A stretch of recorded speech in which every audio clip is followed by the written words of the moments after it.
अब हमारे पास है क्वेश्चन नंबर 5 का बी पार्ट। तो आप लोग देखो क्वेश्चन नंबर 5 के बी पार्ट में उसने कहा है कि insert 4 geometric means between A and 9 and 1/27। उसने ये हमें उसने कहा कि क्या फाइंड करनी है, 4 ज्योमेट्रिक मीन्स फाइंड करनी है किसके दरमियान में, 9 एंड 1/27 के दरमियान में।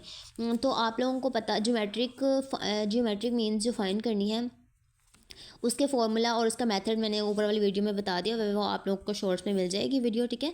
आप लोग वहाँ से जाके देख सकते हैं कि मैंने किस तरह से क्वेश्चन सॉल्व किया, ठीक है। इसके अलावा भी मैं आपको समझाने के लिए यहाँ पर भी एक दफ़ा कर देती हूँ। तो वो उन्होंने कहा हुआ है हमें कि ज्योमेट्रिक मीन्स फाइंड करें कितनी, 4 किसके दरमियान में, 9 एंड 127 के दरमियान में। तो यहाँ पर हमारे पास ये आएगा A1। तो सोल्यूशन करते हैं, नहीं पहले उन्होंने कहा हम लिख लेते हैं द जियोमेट्रिक सीक्वेंस जो हमने फाइंड करनी है। फाइंड क्या करना है हमने, G1 G2 G3 G4, 4 geometric means find करनी है किसके मिड में, 9 एंड 1/27 के दरमियान में। तो हमारे पास यहाँ A1 आएगा 9, A6 क्या आएगा, यानी 4 ज्योमेट्रिक मीन्स फाइंड करनी है ना, तो इन दो का भी मिला के कितने हो गए, 6। तो ये हमारे पास 6, ये A1 बना, तो ये हमारे पास क्या बनेगा, A6। तो यहाँ हम लिखेंगे A6 1/27। तो टोटल नंबर कितने बने, 4 और 2 6। तो नंबर्स कितने आ गए हमारे पास, 6, ठीक है। अच्छा, अब हमारे पास ज्योमेट्रिक जो मीन फाइंड करने का फॉर्मूला होता है ना, सीक्वेंस वाइज फाइंड करने का, वो होता है G1 = A1R, G2 जिस तरह ज्योमेट्री की वैल्यूज़ बढ़ती जाएंगी उसी तरह R की वैल्यू R की पावर बढ़ती जाएगी, A1R3 A1R4 इस तरह से, ठीक है। ये हमने फाइंड करनी है, ठीक है।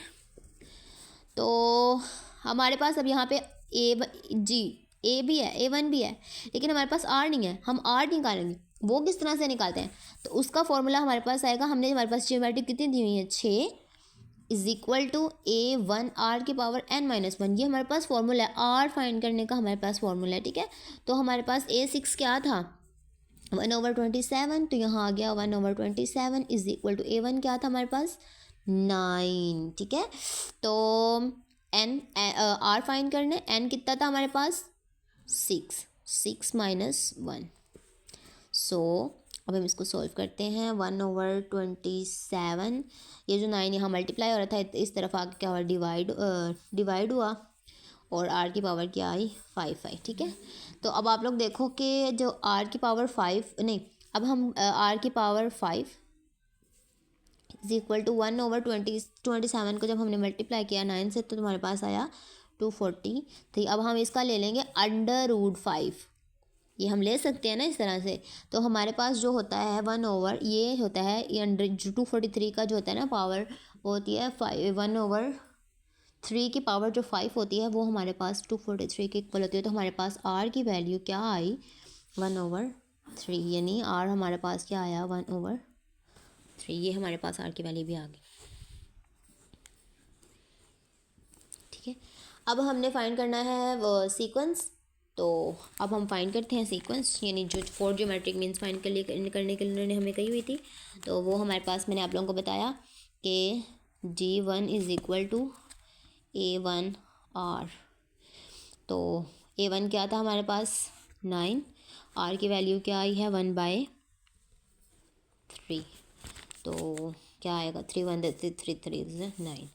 तो G2 A1R², तो A1 क्या है, 9, R की पावर 3 का स्क्वायर = तो ये बना 9 × 1, 3 1 का स्क्वायर 1, 3 का स्क्वायर 9 9 से कैंसिल, तो हमारे पास ये क्या आया, 1।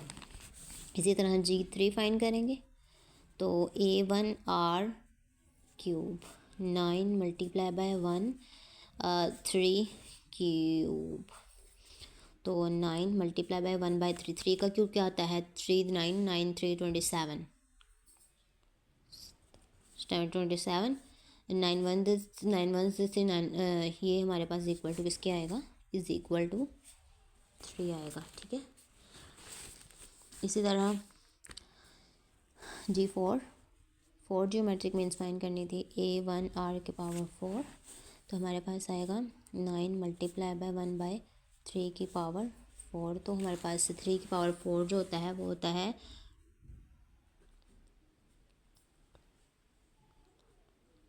81। 9 मल्टीप्लाई बाय 1/81, तो ये आएगा 9 9 तो हमारे पास ये आ गया 9। ठीक है, तो जो हमारे पास अब उन्होंने कहा था, तो हमारे पास जो 4 ज्योमेट्रिक मीन्स बनी, the 4 geometric means between 9 and 127 1/27। तो हमारे पास क्या क्या आई हैं, 3 3 1 3 9 1 3 9। तो ये हमारे पास 4 ज्योमेट्रिक मीन्स आ गए। तो ये हमारा आंसर। उम्मीद आप लोगों को समझ आ गई होगी। आप लोगों को मैं अगेन बता देती हूँ क्या कहा उन्होंने, 4 geometric means between 9 and 127। Geometric जो सीक्वेंस जो मतलब 4 ज्योमेट्रिक मीन्स होती हैं वो फाइंड किस तरह से की जाती हैं, वो मैं आप लोगों को आप लोगों को शॉर्ट्स में भी मिल जाएगी वीडियो। मैंने आप लोगों को यहाँ पे भी बता दिया कि G1 G2 G3 G4 इस तरह से हमने फाइंड करी। ये इनको ज्योमेट्रिक मीन्स कहते हैं, 4 ज्योमेट्रिक मीन्स। ठीक है, तो इनमें हम लोग ये वाला फॉर्मूला जिस तरह जी की वैल्यू बढ़ती जाएगी उसी तरह आर की वैल्यू बढ़ती जाएगी। ठीक है, बाकी हमने क्वेश्चन को सॉल्व कर लिया। उम्मीद है आप लोगों को क्वेश्चन की समझ आई होगी। अगर